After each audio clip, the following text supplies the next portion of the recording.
महिमा कहे न जाए, जो कुछ कहूँ तुम्हारी कृपा, मोते कछु न बसा।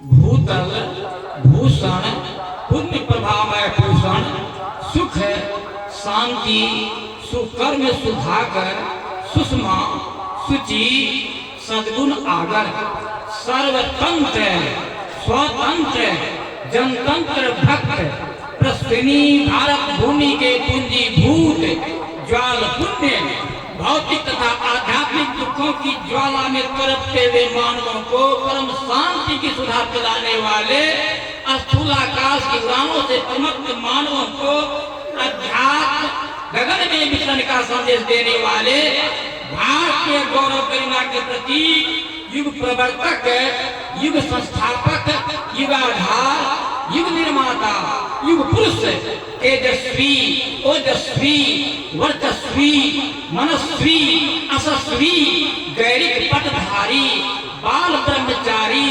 निर्वाणाधिकारी, परम पूज्य सदगुरु महर्षि में ही परमहंस जी महाराज के पावन जुगल चरणों में कोटि कोटि बंदगी अर्पित। मंचासीन गुरुजनों के चरणों में सादर बंदगी और बाबा सत्यानंद बाबा के चरणों में सादर बंदगी। मंच पर विराजमान जितने साधु संत हैं, सभा के चरणों में सादर बंदगी। इस सत्संग में पधारे हुए सत्संग प्रेमी महानुभाव, भक्तिमती माता एवं बहनों, अभी हम लोग 2 दिवसीय संत मत सत्संग के दूसरे दिन के पहली पाली में बैठे हुए हैं और पहली पाली में हम लोग योग सिखोपनिषद से पाठ सुन रहे थे। फिर दूसरे भाग से संत कबीर साहब की वाणी को सुने, चौथे भाग से गुरु महाराज की वाणी को सुने। तो योग के विषय में हम लोग बराबर सुनते हैं। योग कहते हैं मिलाप को, जिससे हम लोग बिछुड़ गए हैं, अलग हो गए हैं। अलग होने के कारण जो दूसरा दुख भोग रहे हैं, इसका कारण है वियोग। जब तक हम लोग योग नहीं करेंगे, जिससे बिछुड़ गए हैं उससे जब तक नहीं मिलेंगे, तब तक हम लोगों को जो सुख चाहते हैं, जो स्थिर सुख है, शाश्वत सुख है, वह कभी भी संभव नहीं है। इसलिए योग के लिए हम लोगों को योग उपनिषद का कहती है कि योग चाहिए हम लोगों को। इसलिए हम लोगों को शिव जी का उपदेश है। ब्रह्मा जी पूछते हैं शिव जी से, लोग कहते हैं योग करने के लिए, कोई कहते हैं ज्ञान को विशेष बताते हैं, आप क्या कहते सो कहिए। तब शिव जी कहते हैं योग ही नंग कथं ज्ञानम मोक्षं भवति भो, योगो यपि ज्ञानहीनस्तु नोक्षमो मोक्षकर्मे, तस्माद् ज्ञानं च योगं च मुमुक्षुं दृढं ध्यसेत्।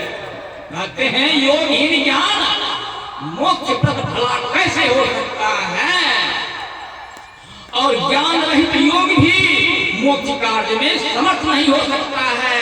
इसलिए मुमुक्षु को ज्ञान और योग दोनों का अभ्यास दृढ़ता के साथ करना चाहिए। तो योग से मिलन होता है। जब तक हम लोग योग नहीं करेंगे, योग से मतलब है ध्यान, योग का मतलब मिलाप जोड़ होता है। हम लोग जब ध्यान करते हैं तो हम लोग अपने को परमात्मा में जोड़ने की जो युक्ति हम लोगों को गुरुदेव बताए हैं, वह युक्ति हम लोग करते हैं। मानस जप के द्वारा मन की सूरत की सफाई होती है और मानस ध्यान के द्वारा रूप का ध्यान करते हैं तो अपने अंदर में हृदय पवित्र होता है। गुरु की जो शुद्धता है, विशेषता है, उनकी जो पवित्रता है, नैसर्गिक आभा होती है, वो समाती है। इसलिए नानक बाबा ने कहा गुरु की मूर्ति हृदय बसाए, जो इच्छा सोई फल पावे। इसलिए गुरु का ध्यान करते हैं, फिर कहते हैं जो इतना नहीं खत्म नहीं है, और आगे बढ़ो, और आगे बढ़ो। आगे बढ़ने के लिए कहते हैं दृष्टि योग करो।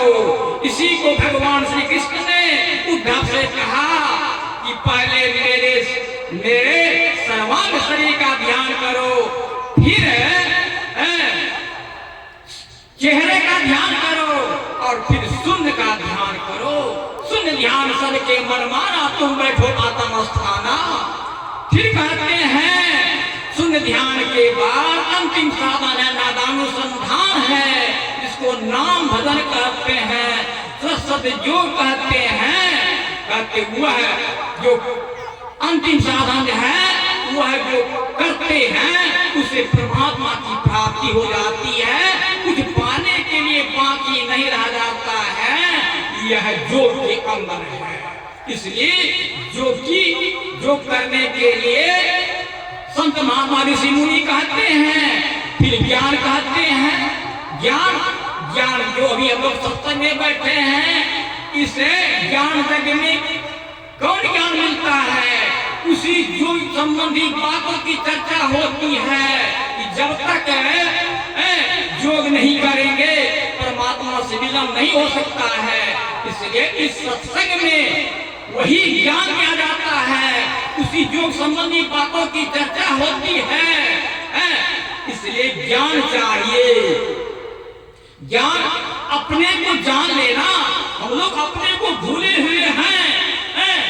यह भूल की सुधार करने के लिए हम लोगों को यह योग चाहिए।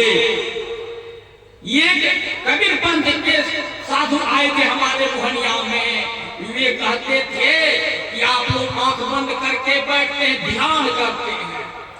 एक आदमी ध्यान कर रहा था, थाली में भात दाल परोसा हुआ था, कुत्ता करके खा गया। तो आंख मूंदने से क्या हुआ? उसका थाली का भात खा गया, भूखे रह गया। उसके कहने का मतलब है ध्यान करने से क्या होता? आंख बंद कर अंधकार मालूम होता है। मुझे बड़ा दुख हुआ, क्या बोल रहा है? इस तरह के मंच पर कौन बैठा दिया है इसको? ध्यान की ये खंडन कर रहा है। हम लोगों को गुरु महाराज ध्यान पर जोर देते हुए एक महीना तक ध्यान करवाते हैं। उसका शिविर लगता है, ध्यान करवाते हैं कि अंदर की रूहानी तरक्की हो, इसके लिए ध्यान करवाते हैं। और ध्यान करने से लाभ के संबंध में और कहते हैं देहावसाने समये चित्ते अद्विभावे तत्वे भगति इत्येदं कारणम। मरने पर जो दुर्गति होती है, त्याग के समय में जो चित्त में जो भावना जीव करता है, वही होता है, यही जन्म का कारण है। मरने पर लोग क्या क्या भावना करते हैं? जो करते नहीं है, मरने पर कहता है हम मर जाएंगे। बेटा से बुला के कहता है कि ऐसे करना, जमीन को बचा के रखना, खाओगे क्या? ये सब बातें मन में आती हैं। इसलिए संत महात्मा ऋषि मुनि कहते हैं यह भावना जो तुम्हारी अंतिम भावना जो है वो मकान में लगा रह जाएगा, जमीन जायदाद में लगा रह जाएगा, बाल बच्चे में लगा रह जाएगा, दुर्गति हो जाएगी। मकान में बनाया मकान को बढ़िया से और चले गए तो कहते हैं उसी घर का सांप बन जाएगा, चूहा बन जाएगा। क्या दशा होगी? देखते हैं चूहा के साथ लोग कैसा व्यवहार करते हैं, जहर दे करके मार देते हैं। और सांप जो घर का है कोई गैर आदमी नहीं है। हम हमारे ही बदल परिजन हैं, उनके साथ कैसा व्यवहार होता है, मार लाठी से मुंह को तोड़ देते हैं, गाछ पर लटका देते हैं। कभी यही दशा होगी अगर योग नहीं करोगे तो इस भोग ज्वाली में फंसे हुए रहोगे। इसलिए भोग से निकलने के लिए योग को अपनाओ, जीवन में उतारो, इसी में भलाई है, अन्यथा बुरी दुर्गति से कोई बचाने वाला नहीं है। तो समय मेरा पूरा हो गया होगा। बोलने के लिए तो चारों भाग से हुआ है, बोलने बहुत समय लगा, इसलिए मैं चाहता हूँ कि सभी महात्माओं को समय मिले, सभी